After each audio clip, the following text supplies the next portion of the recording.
और इस वक्त मैं मौजूद हूँ ओकाड़ा में।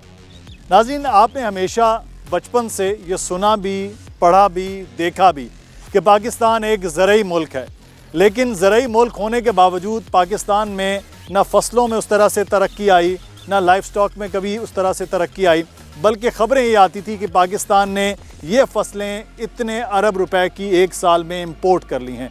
पाकिस्तान के पास इतनी फर्टाइल लैंड है, पाकिस्तान के पास लोग हैं, लेकिन चीज़ें हमने कभी पॉजिटिव सेंस में नहीं देखी। लेकिन पिछले साल के एक अदाद शुमार में सिर्फ आपको बताऊं कि पाकिस्तान में एग्रीकल्चर में जब फिगर्स आए तो ये लगा कि एग्रीकल्चर में पाकिस्तान में जो ज़राअत का शोबा है वो मज़ीद नेगेटिव गया है, यानी हम उसमें भी कामयाबी हासिल नहीं कर पाए। लेकिन मजमूई तौर पर जो एग्रीकल्चर में ग्रोथ नज़र आई वो थी लाइफ स्टॉक की, और एक ही साल में लाइफ स्टॉक एकदम से ऊपर नज़र आया। उसकी वजूहात क्या हैं, ये एकदम से जहनों में नज़र आया कि क्या पाकिस्तान में बहुत ज़्यादा तादाद में जानवर पैदा होना शुरू हो गए हैं, बहुत ज़्यादा तादाद में अफजाइश नस्ल हो रही है। ऐसा नहीं है, ये कुछ तकनीकी मामला है जिसको समझना चाहिए। पाकिस्तान में SAFC के तहत बैरूनी सरमायाकारी के लिए कोशिशें हो रही थी, लेकिन एक चीज़ जो हमने देखी वो बहुत ही खूबसूरत थी, वो थी पाकिस्तान में ज़राअत पर काम, और स्पेशली इन लाइफ स्टॉक में GCLI का क़याम हुआ, और GCLI के क़याम के बाद मसनूई अफजाइश नस्ल के लिए एक सेंटर ओकाड़ा में बनाया गया है। इसमें क्या कुछ है एक आम आदमी के लिए, एक आम किसान के लिए जो हमेशा ये सोचता था कि उसके साथ जो कॉरपोरेट लोग हैं जो अपनी कॉरपोरेट फार्मिंग कर रहे हैं, उनके पास बेहतरीन सीमंस मौजूद होते हैं, इंपोर्ट कर रहे थे अमेरिका से, ऑस्ट्रेलिया से, डिफरेंट कंट्री से, और उनकी डेयरी की मसनूआत बहुत तेज़ी के साथ बढ़ रही, लेकिन जो एक आम किसान है वो वहाँ तक नहीं पहुँच पाया। GCLI के तहत ये जो फैसिलिटेशन सेंटर बना है, इसमें क्या सहूलियात हैं, किस तरह से यहाँ पर जेंडर सॉर्टेड सीमन तैयार हो रहा है और कैसे फैसिलिटेट हो रहा है, और अगले आने वाले सालों में पाकिस्तान के लाइफ स्टॉक में बेहतरी कैसे आएगी, आज इस प्रोग्राम में जानने की कोशिश करते हैं। तो हम सेंटर का भी विज़िट करवाते हैं, जानवर भी आपको दिखाते हैं, लैब्स अंदर मौजूद हैं उसको भी आपको विज़िट करवाएंगे। तो चलिए आज ये स्पेशल प्रोग्राम पाकिस्तान के लिए और पाकिस्तानियों के मुस्तकबिल के लिए वो पंजाब का मोस्ट फर्टाइल एरिया है, वो डिवीज़न साहिवाल कहा जाता है। डिस्ट्रिक्ट ओकाड़ा में इस वक्त हम मौजूद हैं, और GCLI के डिप्टी डायरेक्टर डॉक्टर इमरान इस वक्त हमारे साथ मौजूद हैं। पहला बुनियादी सवाल डॉक्टर साहब वो ये बनता है कि ये GCLI क्या है, और ये स्पेशली जो सेंटर है ये क्या है, ये कहाँ, यहाँ पे क्या क्या होता है बताएं। GCLI के तक यहाँ पे gender sorted semen lab, IVF lab, और इसके साथ हमारे एनिमल्स के लिए फार्म यहाँ पे इस्टेब्लिश किया गया। जो हमारी सीमन लैब है, इसके अंदर हमने इसके लिए इम्पोर्टेड बुल्स अमेरिका से, ब्राज़ील से और ऑस्ट्रेलिया से हमने इंपोर्ट किए। अच्छा। जिनके हम सीमन से यहाँ पे सॉर्टेड सीमन तैयार कर रहे हैं, जिसके अंदर फीमेल भी और मेल दोनों हम स्ट्रॉस इसके यहाँ पे तैयार किए जाते हैं। यहाँ पे ये एक्चुअली ST जेनेटिक्स के तहत हम यहाँ पे लैब लेके आए हुए हैं। पाकिस्तान में ये फर्स्ट एवर लैब है जो यहाँ पे हमने इस्टेब्लिश की है।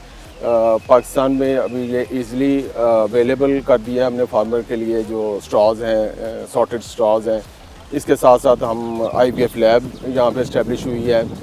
इसके तहत हम ये दो अलग अलग लैब्स जी, दो सेपरेट लैब्स हैं। अच्छा, दोनों का क्या फंक्शन है? एक का फंक्शन ये है कि यहाँ पे हम सॉर्टेड सीमन स्ट्रॉ तैयार कर रहे हैं, जिसके अंदर अगर हम फीमेल बच्चा लेना चाहें तो फीमेल होगा, अगर मेल बच्चा लेना चाहें तो मेल बच्चा होगा। तो इसके लिए हमने यहाँ पे लैब जो ST जेनेटिक के तहत हमने तैयार की हुई है, वो ये सीमन तैयार कर रहे हैं यहाँ पे। सेकंड वन हमारी IVF लैब है, जिसको इन विट्रो फर्टिलाइजेशन लैब कहते हैं। इसके अंदर हम एम्ब्रियो तैयार करते हैं, जो हम इसको हम जेंडर सॉर्टेड एम्ब्रियो भी तैयार हो जाएगा।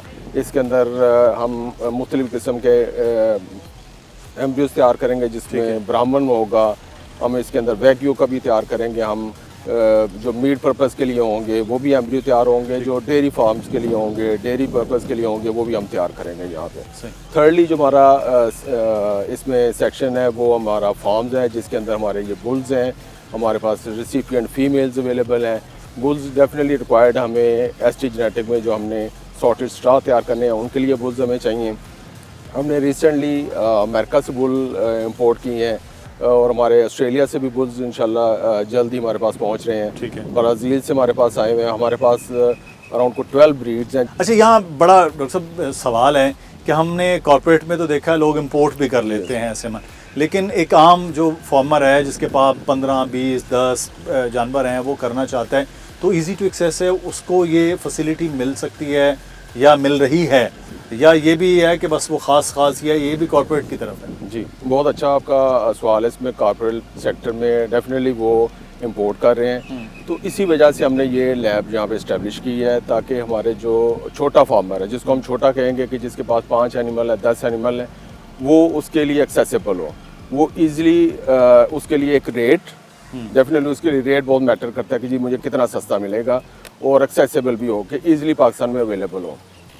इस लैब के आने की वजह से मार्केट के अंदर प्रेजेंटली तमाम ब्रीड जो मैंने आपको बताई हैं, इनका सीमन अवेलेबल है जो सस्ते दामों फार्मर को मिल रहा है। और इसकी सक्सेस रेट भी अच्छा आ रहा है जो अभी तक रिजल्ट्स आ रहे हैं आपके जी पास? वो भी आपको इंशाल्लाह फार्मर से भी मुलाकात करवाएंगे, उसके अंदर वो आपको बताएंगे कि जो रिजल्ट्स हैं जो हमें लास्ट 3-4 मंथ से रिजल्ट्स मिलने हैं, बहुत आउटस्टैंडिंग रिजल्ट्स हैं जी, उसके बहुत अच्छे। ठीक है डॉक्टर साहब, विजिट भी करते हैं यहाँ पे पूरे सेंटर का, लैब्स भी देखते हैं, फार्मर आए हुए हैं वो कुछ अपने यहाँ पर इसी काम के लिए, उनसे भी पूछते हैं कि उनका तजुर्बा कैसा रहा है, और फिर चल के आपको बुल भी दिखाते हैं जो असल देखने वाली चीज़ है।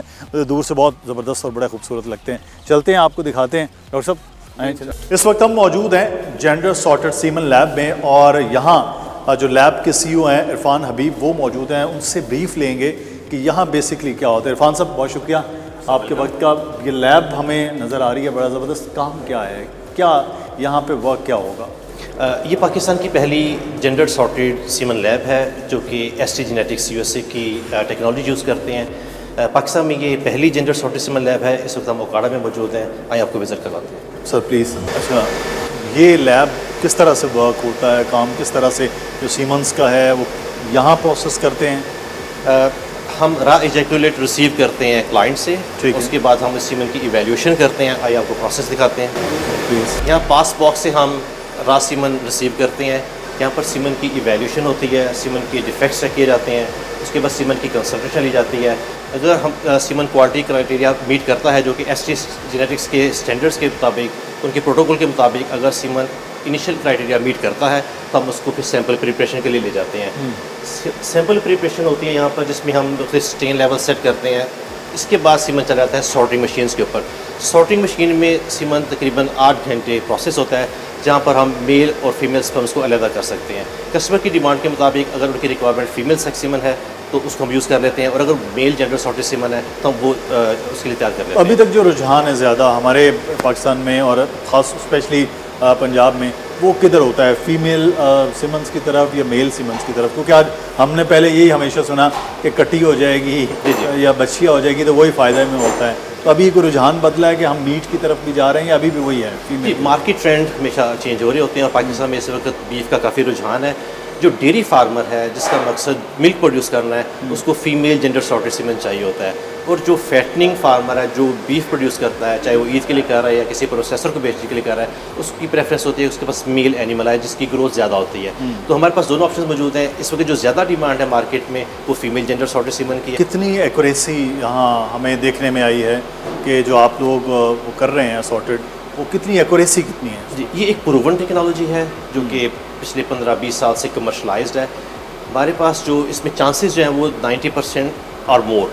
हमारे पास डिफरेंट प्रोडक्ट्स हैं, जो बेसिक प्रोडक्ट है उसमें 90% चांसेस हैं, और जो हाई प्योरिटी है उसमें 95 और मोर चांसेस होते हैं। ये जो लैब है ये ST जेनेटिक्स की लाइसेंस लैब है। यहाँ पर जितने भी SOPs हैं, प्रोटोकॉल्स हैं, वो ST के स्टैंडर्ड के मुताबिक हैं। यहाँ पर जितने भी हम मीडियाज़ यूज़ करते हैं वो ST की लैब से, USA से हम इंपोर्ट करते हैं। इस वक्त इस लैब में जो प्रोडक्ट बन रही है उसका वही स्टैंडर्ड है जो इस वक्त USA, कनाडा, यूरोप या किसी भी ST की लैब में जो प्रोडक्ट बन रही है, इसके सेम स्टैंडर्ड है, सेम क्वालिटी क्राइटेरिया। ठीक है, बहुत शुक्रिया इरफान साहब। यहाँ आपकी लैब भी हमने नाज़रीन देखा है, और ये लग रहा है कि पाकिस्तान नहीं, हम कहीं और आए हैं, और जितनी तेज़ी के साथ इस काम में तरक्की हो रही है और जिस तरह हमें रिज़ल्ट्स आपको प्रोग्राम में हम दिखा रहे हैं कि वो मिल रहे हैं, मुझे लगता है कि नेक्स्ट 10 ईयर्स जो एक ख्वाब देखा जा रहा है लाइफ स्टॉक में, वो यकीनी तौर पर पूरा होगा। बहुत शुक्रिया इरफान साहब।